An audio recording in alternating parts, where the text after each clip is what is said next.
Bolinda presents this unabridged recording of The Lost Summers of Driftwood, written by Vanessa McCausland and read by Emily Taheny.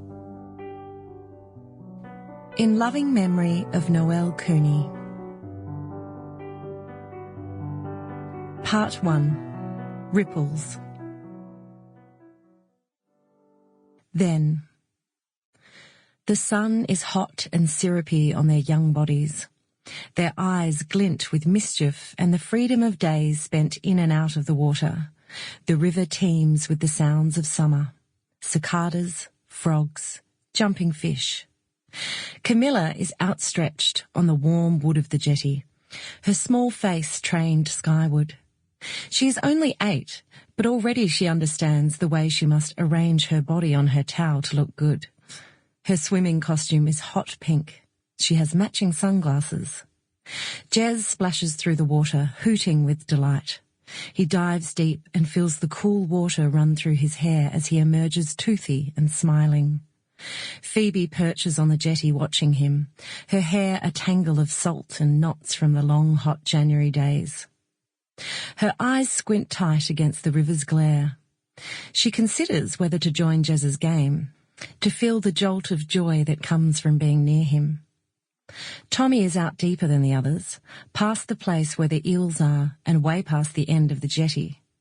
There have been tales of sharks in these parts, near the bend in the river where they breed. But Tommy is 12 and isn't afraid. He can feel them all watching the perfect arc of his arms as he slices through the green water. Karin is out not so far, but far enough that she can't touch the bottom. She doesn't like the feeling of the mossy rocks beneath her toes.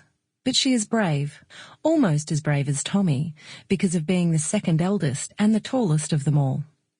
Even so, she's getting tired. She tries to float, but her arms are growing heavy.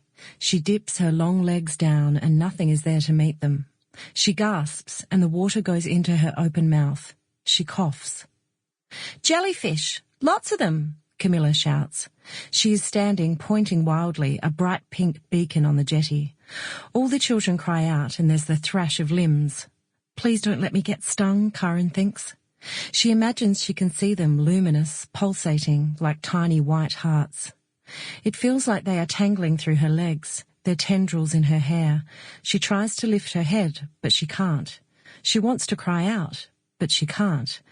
They are all on the jetty now, her sisters and the Driftwood boys.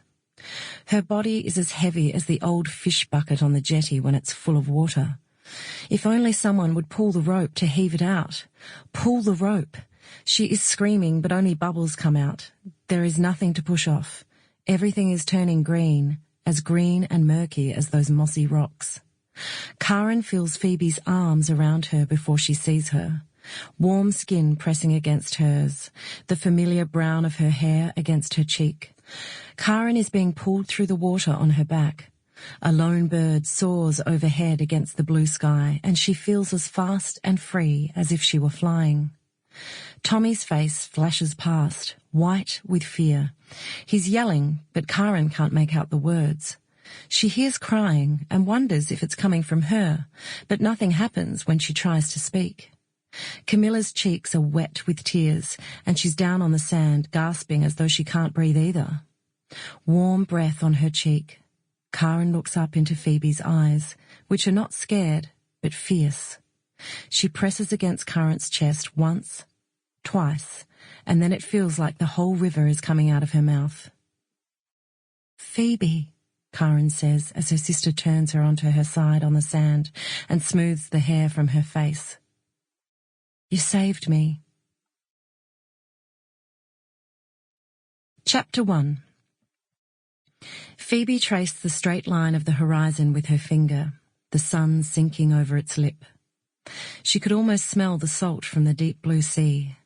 She cropped the image tight and added hashtags, #champagne moments, #island holiday. The couple in the photo were in sharp silhouette, his broad shoulders offset by the elegant slope of her hat, a bottle of champagne between them.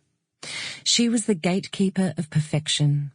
The Sample complete. Ready to continue?